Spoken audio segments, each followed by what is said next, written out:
afternoon, everyone, and a very warm welcome. My name is Georgina Wright. I'm a senior researcher at the Institute for Government, a think tank based in London. And it's my great pleasure to welcome you to this latest event of the EU-UK Forum on opportunities for UK and EU parliamentary cooperation after Brexit. So Brexit is back in the news. We now have less than 27 days to reach an agreement, vote on that agreement, and get everything in place for the 1st of January, when, deal or no deal, the UK and EU will be cooperating on radically different terms. But today, we wanted to focus on something slightly different. We know that Brexit will not be the end of the UK's relationship with the EU. We know that the UK and the EU are still going to need to work together on a number of shared challenges, from climate change to terrorism and security cooperation. And we need to make sure that the UK actually stays on top of EU developments so long as the Northern Ireland Protocol applies, because we know that Northern Ireland businesses will have to comply with more EU rules and regulations than the rest of the UK, or businesses based in the rest of the UK. So obviously close contact between the UK and EU legislators is going to become an essential component of UK and EU cooperation going forward. So to discuss all of this, I'm delighted to be joined by a very distinguished panel. David McAllister, who's chair of the European Parliament's Foreign Affairs Committee and the UK Coordination Group. I'm sure you've been very busy. He's been a member of the State Parliament of Lower Saxony, mayor of his hometown Bad Bederkirche, I hope I'm saying that properly, and chairman of the CDU group in the State Parliament from 2003 to 2010. He was also chairman of the CDU group in Lower Saxony after that, and vice president, most importantly at the moment, of the EPP, which is of course the European People's Party. And we have Hilary Benn, who is the chair of the Future Relationship with the EU Committee in the House of Commons. Prior to that, he was International Development Secretary and Secretary of State for the Department for the Environment, Food and Rural Affairs in the last Labour government. And he has been following Brexit very closely. And in fact, as chair of the Future Relationship EU Committee, has invited me along to give evidence. So I'm quite excited to be doing the questioning today. Get my own back. No, I'm kidding. Anyway, hello to you both. Before we start, just a very quick sort of description about the EU-UK Forum and a few housekeeping rules. So as you will probably have seen from the mission statement, the forum aims really to facilitate and nurture an informed dialogue between the UK and its European neighbours, whatever the outcome of these negotiations. It is a non-partisan platform, and it's designed for discussion, debate, and really an informed exchange. So with that in mind, we really welcome your thoughts, your expertise, and your ideas. So do make sure that you feed in your questions throughout this hour.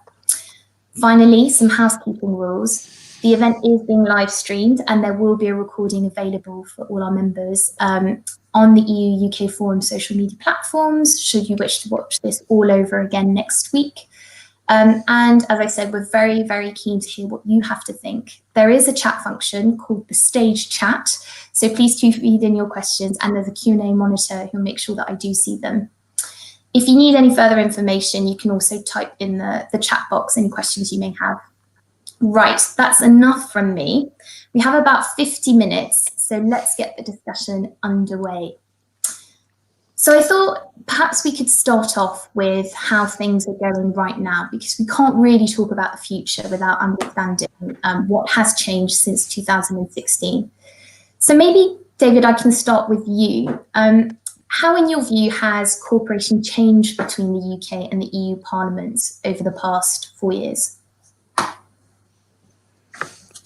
Well, until 2019, the United Kingdom was still a national parliament of a member state. And of course, the European Union and the European Parliament has a long tradition in cooperating with the national parliaments of our member states. The Treaty of Lisbon set out for the first time actually a role for the national parliaments within the European Parliament. For instance, national parliaments can scrutinize draft EU laws to see if they respect the principle of subsidiarity.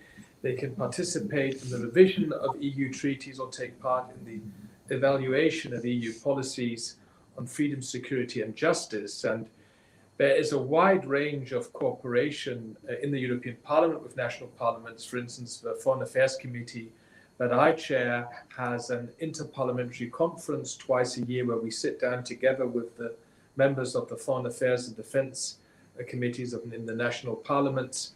So I think the participation of national parliaments has really improved. In the moment, the national parliaments of the member states are very keen also to play a role in the Conference on the Future of Europe, which hopefully will start soon once the big leaders have finally agreed who will be able to chair this conference. Now, that happened, the UK was invited to participate in all this until 2019. Of course, since then, to be precise, nothing much has happened on an official level. However, there are a number of contacts and informal contacts. The UK Parliament has been invited as a special guest in the COSAC, for instance, where the UK is still paying for the secretariat. And we shouldn't also forget that there are other institutions where members of the European Parliament can still meet their British counterparts, for instance, in the Parliamentary Assembly of NATO or the Parliamentary Assembly of the OSCE. A final point, during the transition period, we didn't have, as I mentioned, formal contacts, but we had a lot of informal contacts. For instance, the European Parliament hosted representatives of the Commons and the Lords, both in Brussels and then the video conference. Great. And I know that the UK Parliament, and maybe Hilary, you can comment on this, have appointed representatives as well who've been able to sort of keep both houses updated on what was going on in the European Parliament. Hilary, maybe I can turn to you. I know that you co-wrote and co-signed a letter with the chair of the EU Lords Committee, urging the government to really seek a close partnership between the European Parliament and the UK Parliament. So I guess my question to you would be, what has the UK Parliament, and particularly maybe the House of Commons, done to ensure this close cooperation? I think you're on mute, Hilary. Oh, sorry, I beg your pardon. I think you have to unmute me. There we are. The political declaration said, and I'll just quote it, the parties support the establishment of a dialogue between the European Parliament and the Parliament of the United Kingdom where they see fit in order for the legislatures to share views and expertise on issues related to the future relationship. And that, I suppose, is the basis of it. Now, myself and Charles Knoll, the chair of the Lords Committee, decided to write to Michael Gove to say, that's in there. How does the government see this proceeding? And the response we got said the government is absolutely open to that, but it's really a matter for Parliament to determine what the future relationship might look like. I hope very much that we're able to take that forward. I mean, David has given an excellent summary of what has been going on. I would only add to that. I've met many European parliamentarians, both on our visits as the Select Committee to Brussels and to various capitals, and to receive incoming delegations, where the conversation has mainly gone like this: what on earth is going on? What are you doing? And what's going to happen? I mean, that's been the story of the last 4 years. And the final chapter is in the process of being written as the negotiations take place.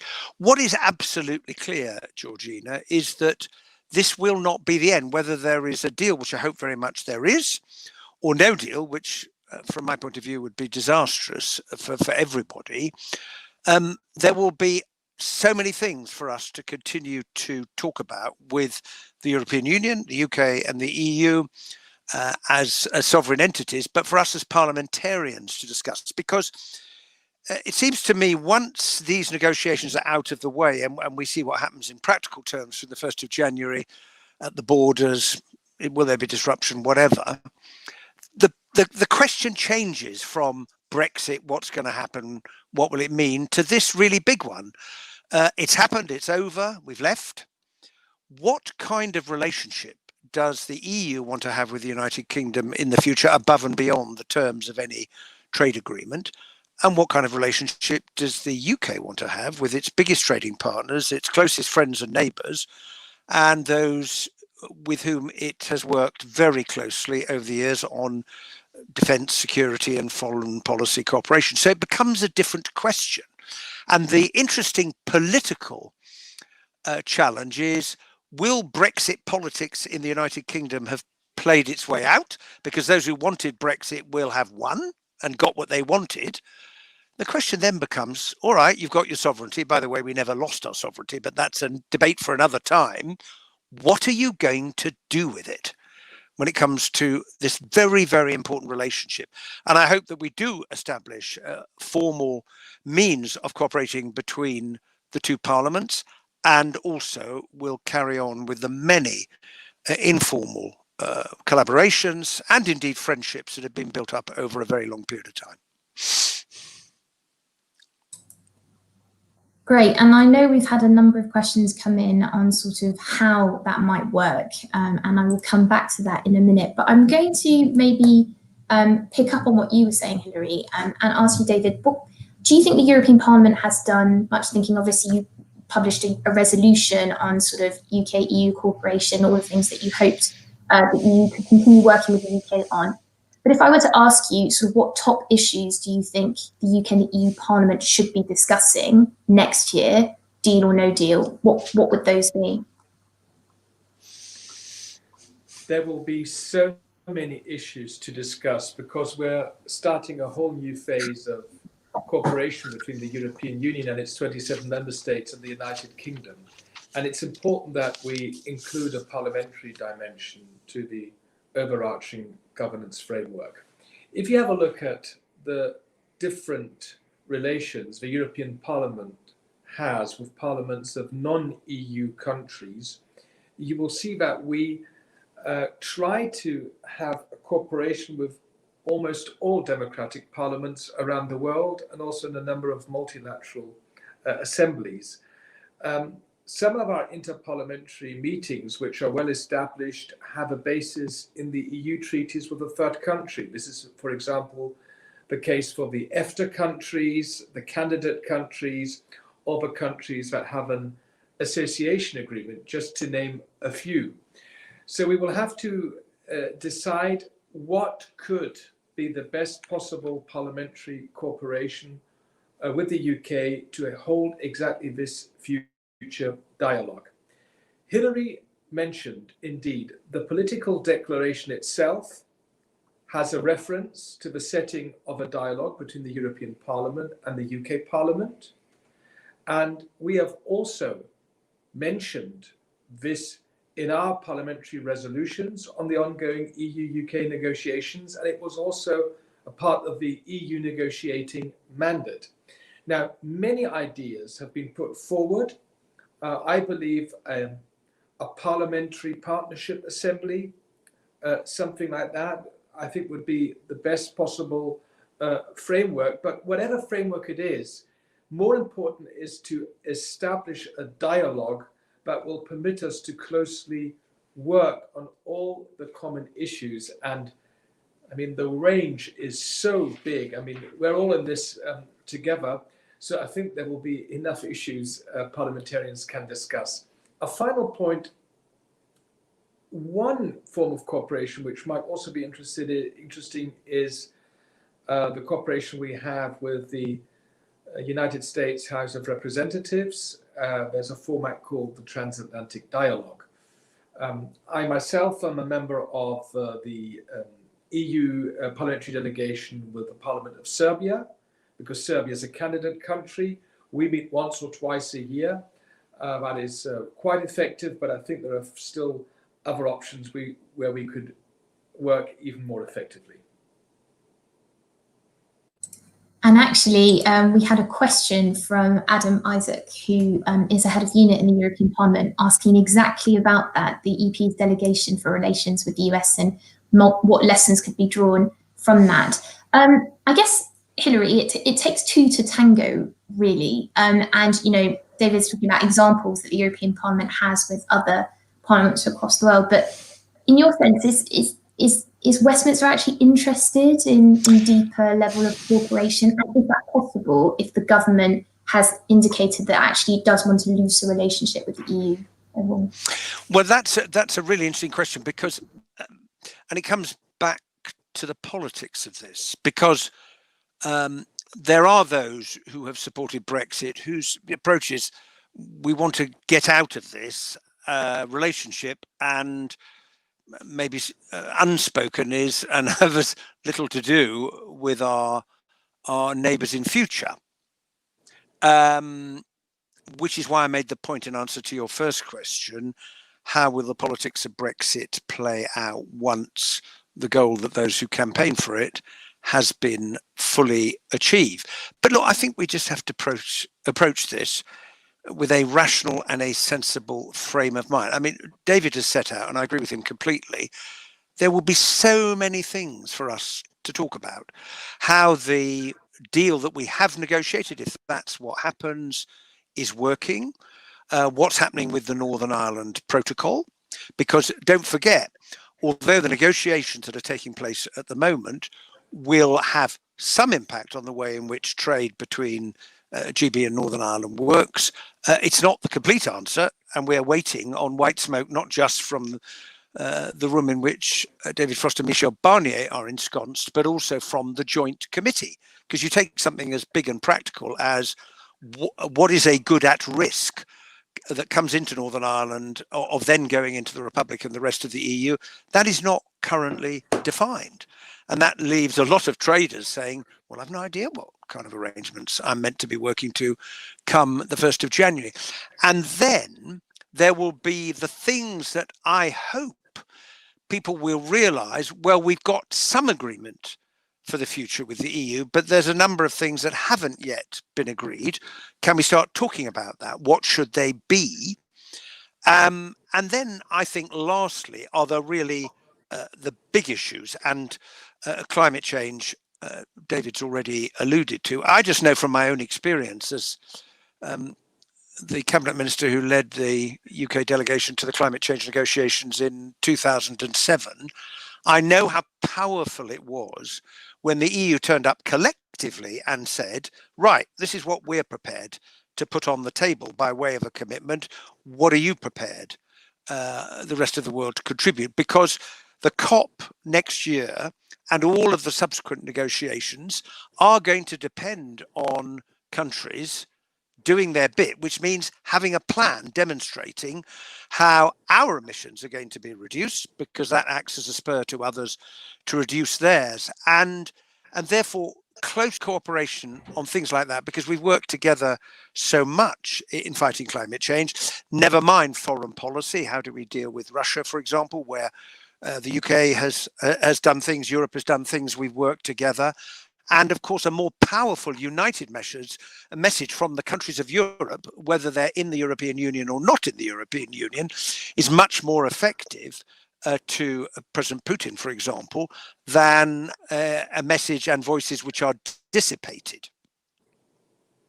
Georgina, just in addition to what Hilary just rightly said, I think the first objective of an interparliamentary dialogue between the UK Parliament and the European Parliament would be to have a look at the implementation of the withdrawal agreement on the one hand, and hopefully the implementation of an agreement which will be successfully negotiated in the next few hours or days. And one thing is of particular importance: we need to address the issues of our respective citizens. We are talking about 1 million UK citizens living in the EU27 and more than 3.5 million European citizens living in the UK. And I think a number of problems will pop up, which perhaps the negotiators haven't even seen yet. So that's the one thing I would like to say. Citizens and businesses are very important. And because you were referring to Adam Isaacs, who's obviously following our debate, Adam and I have worked together on the Transatlantic Legislators Dialogue. This dialogue with our colleagues in the United States is something special because this is an interparliamentary relationship which is not based on an official agreement between the European Union and the United States, but rather established between the two parliaments, because there was the understanding that we need a mutual agreement to meet, to sit down and discuss issues of common interest. So last point, I would like to really see this parliamentary assembly with the UK being established sooner than later, but I have my slight doubts that this will already be operational in January next year. That's excellent, David, and actually quite encouraging for those who think that, you know, regardless of sort of what happens and whether or not the government pursues a looser relationship with the EU, there is actually scope for parliaments to cooperate together. And I will come to the question of how that can work in practice, because I think that's really important. But just very quickly, David, if I could ask you a question, how important is it, do you think, that the UK knows what's going on in the EU? Because I was once talking to an MEP, granted 2 years ago, and they were saying, you know, the problem is that we don't always feel like Westminster actually knows what goes on in Brussels. And it just means that when we do meet, we spend most of our time updating each other rather than actually having a dialogue. Is that important, do you think? Do you think that and Hilary, be warned, I'm going to ask you the question. Do you think that the House of Commons should be monitoring what is going on in the EU? How important is that, David? Well, the fact that not all national parliamentarians will be fully aware what's going on in the European Parliament, that's not only a matter for the UK. I think there are other member states. I know a lot of members of the German Bundestag who, how can I put it diplomatically, there's still room for improvement when it comes to the knowledge of what we are discussing in the European Parliament. I mean, that's normal. Everyone is focused on his or her parliamentary work. What I believe is very important, that I don't expect all 705 MEPs to deal with EU-UK issues. And it's the same the other way around, looking at the Commons or even the Lords. But those colleagues who are interested, who are working on certain dossiers which are important on both sides of the channel, here we need open channels of communication. And we need these open channels of communication between us to be able to discuss these pressing issues. And by the way, we will have to discuss issues whether we get a deal or not. And that's what we have to work on. And I mean, in the UK coordination group in the European Parliament, which is dealing with these matters in the moment, we've had a very good exchange with Hilary on the one hand and Charles Kinnoll on the other hand. And I mean, I'm often in contact with Hilary and Charles Kinnoll, but I think my other colleagues were also very impressed to hear how seriously there are colleagues on the British side working on the ongoing negotiations between the UK and the European Union. And once again, millions of citizens will be affected by all this, and hundreds of thousands of businesses. And my last point is, we want to have the best possible partnership with the UK, despite all the difficulties we've seen in the few years. And this definitely includes a close parliamentary partnership. Great, thank you, David. That was really interesting. And again, I will probably come back to the kind of the how it can work. Hilary, I've got two questions for you. Thinking about future UK-EU parliamentary cooperation, my first question is, and it actually, Morten Peterson, Director of Advocacy at EBA, has asked a similar question, so I'll just read his out. Hilary, isn't it up to the UK Parliament to decide what relation and dialogue it wishes to have with the European Parliament? And is there anything that Number 10 could do to prevent this from happening? Okay, so and is there a second question? Do you want me to take both? The second question, yes, is more on basically how are you going to keep tabs on what goes on in the EU? And here again, we have a question from Rita Giannini Watson, policy advisor at the Law Society of England and Wales, who says, you know, we as a UK association were asked if there was any scope for continuing scrutiny of EU legislation in the UK Parliament. So not, I think, necessarily what goes on between the UK and the EU, but specifically on sort of EU legislation. particularly that's relevant to Northern Ireland. Can you tell us whether this has been decided in the House of Commons? Those are two big questions. Right. Well, the two things actually fit together really well. Now, the first, isn't it up to the UK Parliament? Well, what we refer to as House business, this is how the House of Commons organises the way it works, is theoretically up to the House of Commons, but in practice, it requires the government to put forward a motion. And we've been having a bit of a dispute recently over which members of Parliament can take part virtually in debates because of COVID. We had the absurd situation where an MP recovering from breast cancer couldn't take part in a debate on breast cancer because the rules currently don't permit her to do that. She can take part in a statement or an urgent question, but she can't take part in a debate. And despite what I think is probably a majority view in the House of Commons, the government won't bring a motion to make that happen. So we have a little bit of a difficulty, if I may put it in that way. Secondly, it is not yet clear what the arrangements will be in the UK Parliament for scrutinising European legislation, how the negotiations, if they reach a deal, are being implemented. The important point that David has raised about the withdrawal agreement, citizens, the Northern Ireland Protocol. All I can tell you with any certainty is that, rather like Cinderella's coach, at midnight on the 16th of January, the select committee which I chair disappears and turns into a pumpkin again, because the motion that set up our committee after the election gave us a shelf life of a year.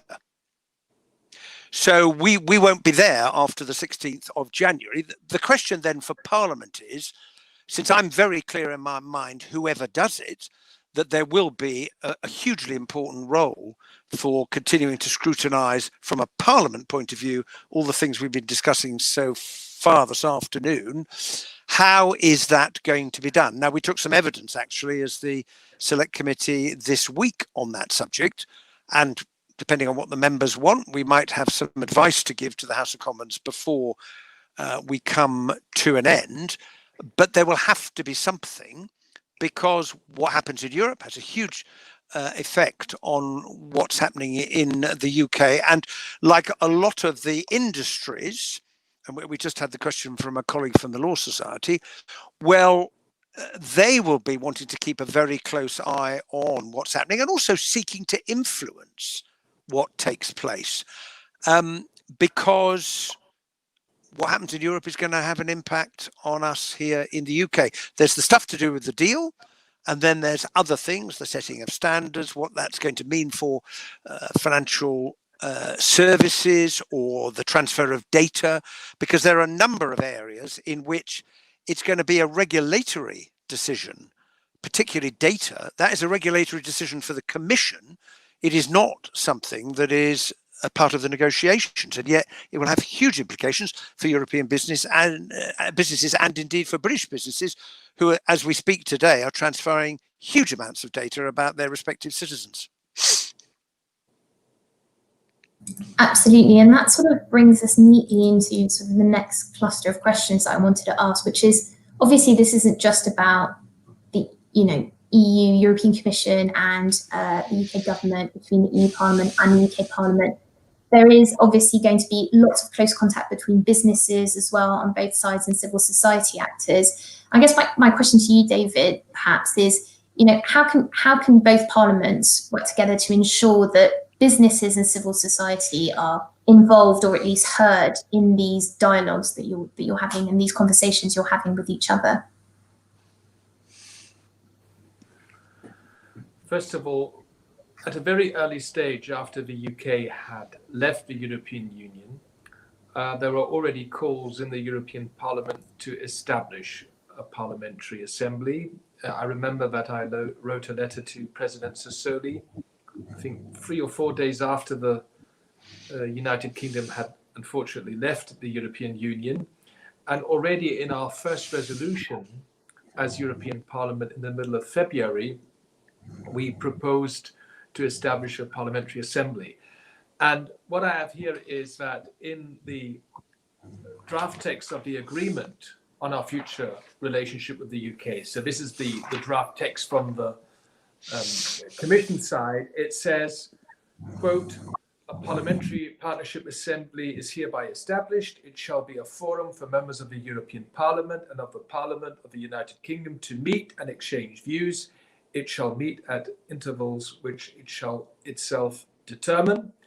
The assembly shall consist of members of the European Parliament on the one hand and members of the Parliament of the United Kingdom on the other. It will establish its own rules of procedure," and so on. And it may request relevant information regarding the implementation of this agreement from the Partnership Council, which shall then supply the Assembly with the requested information, and that this Assembly shall be informed of the decisions and recommendations of the Partnership Council, and we are also able to make recommendations to the Partnership Council. So that it would be our framework. The Partnership Council is more or less where the governments work together, and we would form the parliamentary dimension. And of course, it will be up to the UK government and the Commission and the member states on the one hand, but also it will be up to the parliamentarians that we get citizens and businesses included. And I mean, we represent the citizens. Who else should address the issues of citizens if not elected officials in the UK and the European Parliament? Yeah, and as you said, I guess there's the Partnership Council, which is very much perhaps a result of the negotiation. There are examples of the European Parliament having dialogues with assemblies without sort of an agreement per se between, or a free trade agreement. So there's possibility, but yes, will be interesting Georgina, to see. In the end, it always takes two, and of course, we have been very clear as a majority in the European Parliament what we wish, but of course, we're waiting for a response from the British side. I mean, Hillary, I think, and I could agree immediately to establish a good operational partnership parliamentary assembly, but I think in the moment, there's another party which has a slight majority in the House of Commons. And on that, perhaps, Hillary, how what do you think the mood is in Parliament to have? Do they want a dialogue? So I know we've spoken about the letter that you co-wrote with Lord Knoll, urging government to think very constructively about this. But what is the appetite in the UK Parliament to set this kind of dialogue? How frequently do you think they would want to meet with the European Parliament? And if it doesn't happen, as David said, it might not be in place in January, then how quickly could it be set up? I think the honest answer to that question, Georgina, is not a lot of thought has been given to it. One, because of COVID, which has been dominating politics in Britain, politics in Europe, politics across the world.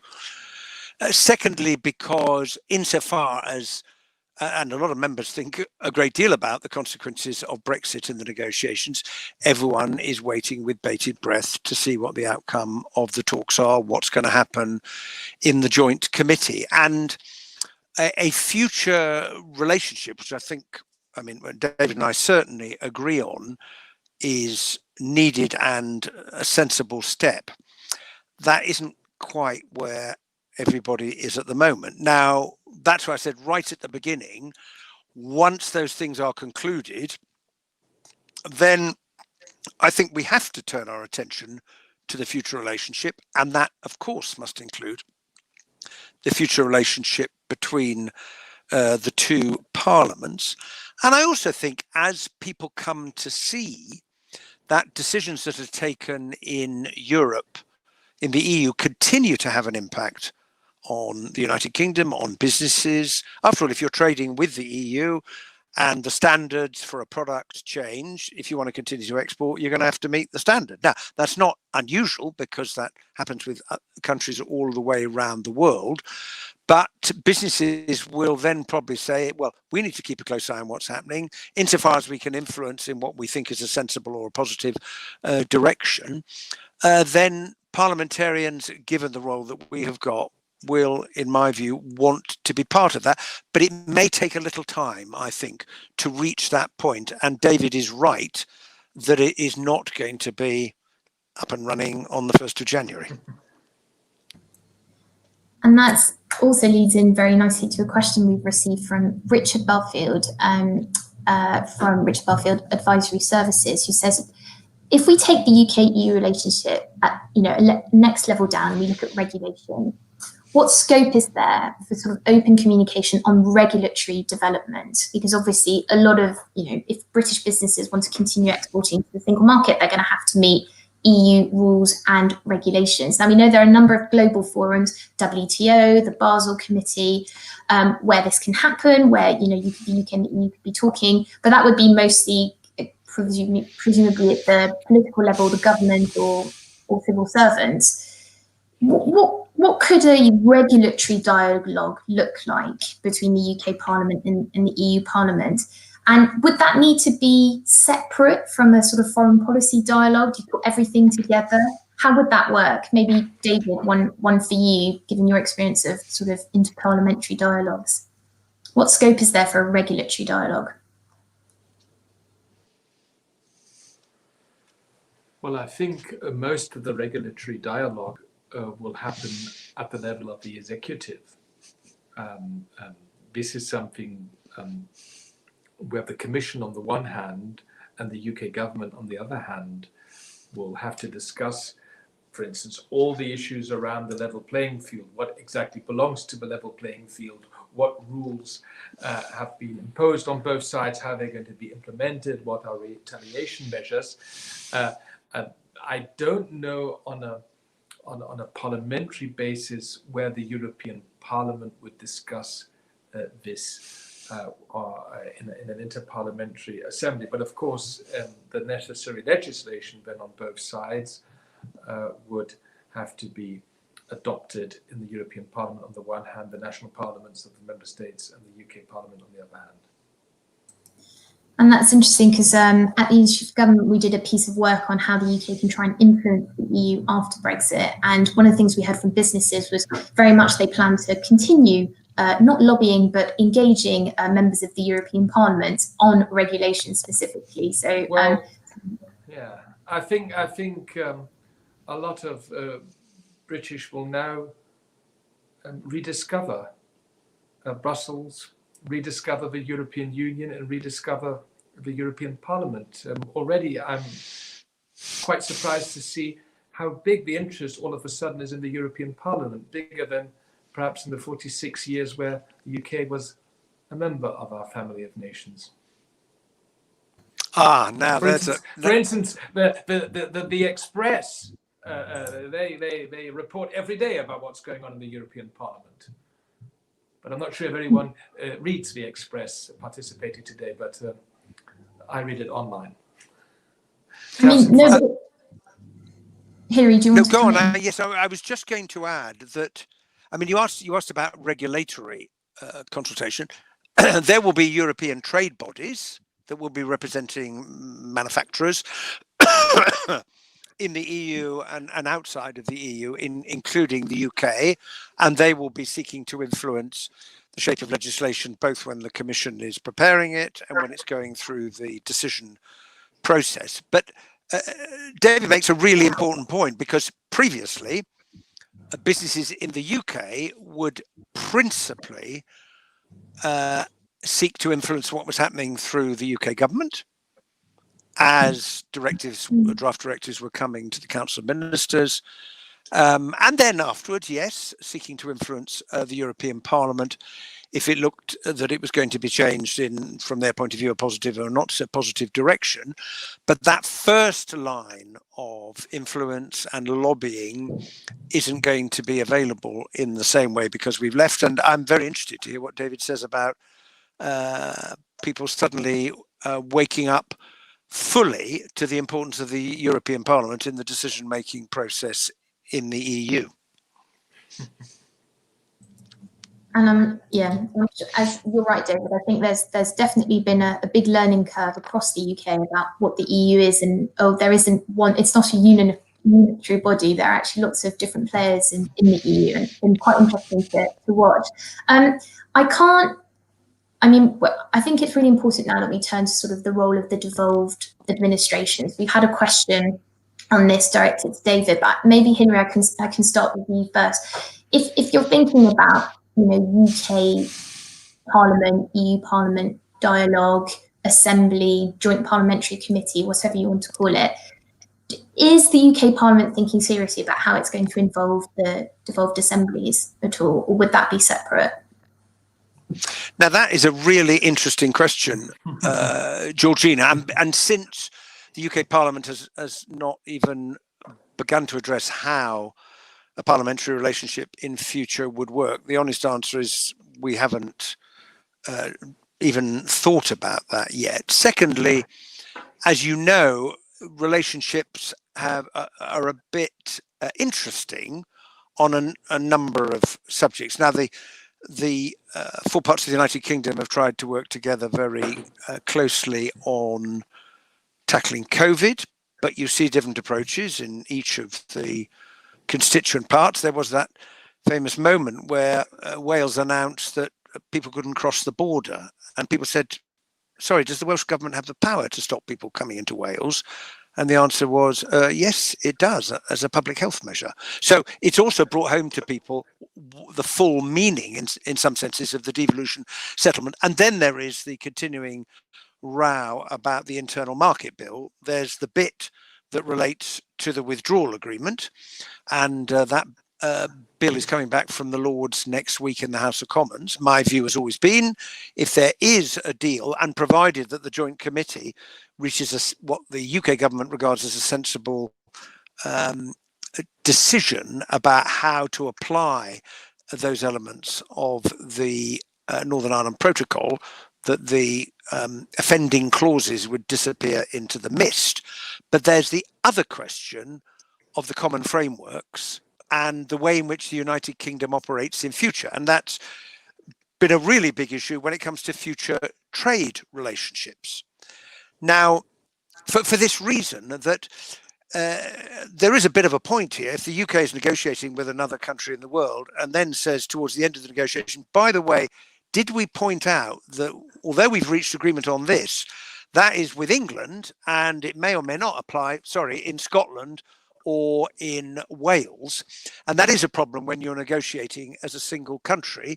And I think the sad thing about the clauses in the internal market bill relating to this is it hasn't really embraced the common framework approach, because yes, you can have an argument about have you stolen our powers on their way back from Brussels now we've left the European Union, which is what some of the devolved have said. But the sensible way to deal with that is let's sit down, take it subject by subject and say, can we reach a common approach? And my regret is that the internal market bill clauses didn't do that. But given the importance of the devolved governments, given the importance of the Northern Ireland Protocol and the Northern Ireland Executive and indeed the Northern Ireland Assembly, then I think we should find a way of ensuring that they can be part of a parliamentary dialogue. But that is my personal view. No, and it's really important, especially because right at the beginning, David talked about COSAC, which is obviously a Europe-wide conference that brings together parliaments and assemblies, and we know that the devolved assemblies are quite active and have always been active in COSAC because they see it as an opportunity to meet MEPs and talk to them. David, maybe I can turn the question to you. If the UK Parliament or the UK side is a bit slow to kind of set up what needs to happen to make a UK-EU parliamentary dialogue start, is the European Parliament thinking about its engagement with the devolved assemblies, or is that something that it's not really turning to right now? Well, while we're discussing this, we're all eagerly waiting if there will be an agreement or not. And I can't tell you how the time is now really pressing, because we need to read these 600-700 pages before we can give our consent. If there's an agreement, I believe it will be highly likely that it will foresee the establishment of a parliamentary assembly, because both sides have supported this idea. So if there's an agreement, then I think we will have a framework, and then we have to implement this framework. And I think that we could move on as quickly as possible. I don't think we'll be ready in January, but let's go as quickly as possible. In case of a no deal, there are a number of interparliamentary bodies between the European Parliament and a third country that are not rooted in an international agreement and rather based on a shared willingness to develop cooperation, or in fewer cases, European parliamentary interest to just follow the developments in third countries without an interparliamentary dimension. So this is possible. We call them delegations in the European Parliament. I mean, I don't want to go too much into detail, but usually at the end of the last term, you would then decide which body should be established in the next term. That means the decision was taken, was it in March, April, just before the European elections. And of course, it didn't mention an EP UK parliamentary delegation because at that time we were still perhaps hoping for a miracle. But now that the UK has left, I think it wouldn't be such a big problem to create an EU-UK delegation, always given that there's interest on the British side. Now, the participation in delegations, joint parliamentary assemblies, this is always up to the third country to decide. The European Parliament would never interfere in saying, do they come from the lower house, the upper house, or from regional parliaments? That would be up to the British side. The European Parliament does not have official contacts with the parliaments of regions or Bundesländer in Germany, or Woiwodschaften in Poland. And the same would, of course, apply to regional parliaments of third countries. But there are, of course, a lot of informal contacts. I have addressed, for instance, the committees of the Scottish Parliament and the Northern Irish Parliament in the last few weeks. The Welsh Parliament has invited me, and it's the other way around. If the Scots, the Welsh, or the Northern Irish come to Brussels, they will always find MEPs who will be happy to host them. And a final point, friendship groups have now also been established. There's not only a UK friendship group in the European Parliament, there's also a Scottish or a Scotland friendship group, because many MEPs across party lines have close contacts to Scotland because they either have lived there for a while, have studied there, or have relatives. So there are many options, but to answer your questions, there are no official formalized contacts between the European Parliament and sub-regional parliaments. Great, that's really interesting, and I can't wait, David, to explain all of this to bemused Brits, perhaps in London, going, so how does the European Parliament function, and are there committees, and there are delegations, and there are friendship groups, and so I might just pass them on to your office and ask them to direct any questions to you.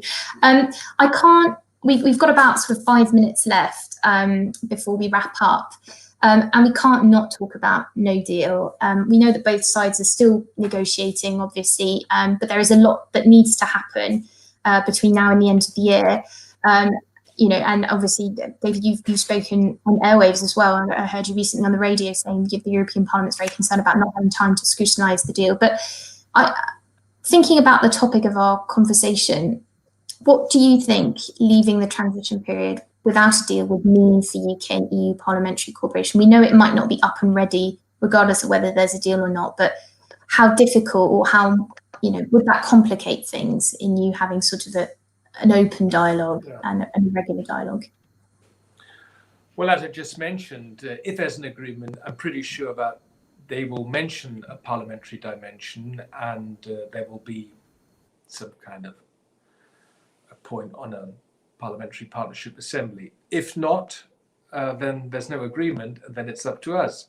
I'm very sure the European Parliament will reach out and try to establish a form of cooperation, perhaps based on the experiences we've made with the UK House of Representatives, where Adam Isaacs could tell you so much about what's going well and where there's still room for improvement. But Actually, if you ask me now, I'm actually more concerned than 24 hours ago that there might actually not be a deal. And in the moment, my biggest concern is this will mean in the next few weeks so much additional workload for us, because we will have to get all the legislative contingency proposals aiming at being ready for the 1st of January working, and this will cover a wide range of issues, especially in the transport sector as regards air connectivity, aviation safety, road haulage and bus passengers. And I just do hope that all people who are now seriously thinking about a no deal option in London, but also in some of the capitals in our member states, really think exactly what you're doing now. I do hope that we will find an agreement, even though Brexit doesn't know any winners at all. It's a lose-lose situation for all, but let's try and mitigate the consequences. Yeah, and I think an important reminder that there's, even for a no deal, there's a lot that needs to happen, in terms of unilateral measures and getting everyone on board and passing the necessary legislation. Hilary, maybe I can turn to you and ask the same question. You said we obviously haven't had much time in the UK Parliament to really think constructively about or about the nuts and bolts of how corporations work with the EU Parliament, but in your view, if the UK leaves with no deal, can we even talk about a dialogue for the first couple of months? When realistically would you see that happening? Oh, I think you're on mute again. I'm not sure how I'm mute. You have to unmute me. There we are. Right. The first thing to say is that no deal would be an extraordinary failure of political leadership on both sides. Because we could sit here, and David and I have been on calls before where we, I think there was a broad measure of agreement as to how you sort out some of the tricky problems. It is ultimately for the politicians to give their negotiators the instructions required to compromise and to find an agreement. But if it doesn't happen, then it will mean that we reach the end of the transition period with a lot of bad blood, because let's not kid ourselves. If there is a failure, one side will blame the other and the other side will blame back in return. That's what's going to happen. Name calling, it was your fault, this happened, that happened, which is pointless. And in the meantime, the businesses that are going to be so badly affected in the UK, in the Republic of Ireland, but also in the European Union to a lesser extent, of course, will be saying, for goodness sake, we're in the middle of the worst economic crisis in 300 years. And you have decided by your failure to reach an agreement to impose tariffs and further difficulties upon us. And David makes a really important point about the practical consequences. What are you going to do about things that would have run relatively smoothly if you had had an agreement in the absence of that? And as January comes and then we get into February, there'll be a lot of scrabbling about to say, well, how are we going to fix this? Are we going to take unilateral measures to make it easy? And in those circumstances, I think we have to be realistic. The future of parliamentary dialogue and cooperation is not going to be uppermost in people's minds if we're having to deal with the consequences of a no-deal Brexit. So for every single reason I can think of, a no-deal Brexit cannot possibly happen. And I hope that the negotiators and their political leaders understand that their job is to get a deal. And would you please get on with it? And Hilary, why I'm talking to a highly respected member of the House of Commons, let me just add, there's another point which really concerns us now in Brussels. That is the UK Internal Market Bill. Oh, no. There are certain clauses in the UK Internal Market Bill which simply have to be taken off the table, or we're going to have real difficulties explaining this to colleagues in the European Parliament, because we have always said that we will not accept an agreement which violates the withdrawal agreement, and especially the sensitive protocol in Ireland and Northern Ireland. And I thought the House of Lords took a wise decision to vote against certain clauses. And please, you shouldn't underestimate that this is also a very, very important issue in this crucial phase of the negotiations. David, you are preaching, as you know, to the converted, because that's roughly what I said and many others did in the debate in the House of Commons on these clauses. And that the biggest risk, apart from what the clauses mean in themselves, is what it's done to confidence in the partnership that's trying to be created. Because if a country which has signed up to an agreement, read it, negotiated, agreed it, signed up to it, then comes on a year later and says, well, actually, you know, we fancy breaking that because we're not sure we'll get the outcome we want. Don't be surprised if the body with which you negotiated that looks at you askance when you give commitments in the current negotiations that this is what you'll sign up to. So it's about trust. It's about the issues themselves, but it's also about trust. And that's another reason why a deal is so important, because as long as we get that and a sensible outcome to the joint committee's work, then my clear expectation is that the government will just quietly forget about that. But that's why we need to have a deal. Apologies, Georgina, because I know you're trying to wrap up. No, not at all. I think, I mean, inevitably we were going to come back to the negotiations because it is important, if we're thinking about the future, to really understand what's at stake right now. And goodness me, you're right, time is running out. And I know, obviously, Parliament wants to know what's going on. The European Parliament wants to know what's going on, businesses on both sides, but also Brexit analysts. I feel like I'm really on tenterhooks now. I want to know what's happening. Let me just wrap up by saying, clearly this conversation has shown that there is a need for strong interparliamentary cooperation, be that to oversee what happens in the free trade agreement, the withdrawal agreement, to look at how regulation evolves on both sides, and also for foreign policy discussions. There needs to be a bit of heavy lifting and thinking about how that can work in practice and when it will be set up. And of course, trust will be essential. My final word is to thank our speakers for their time today. I know they're incredibly busy, so thank you very much. To the EU-UK Forum for letting me chair this, and to all our listeners and viewers who are watching live and will be watching next week. Just a final reminder that the EU-UK Forum is holding another event on Monday, looking at the impact of Brexit on the EU's free movement of people rules. And that will be from 10 to 11 British time and 11 to 12 Central European time. So I will leave it at that. Thank you very much, everyone, and have a lovely afternoon.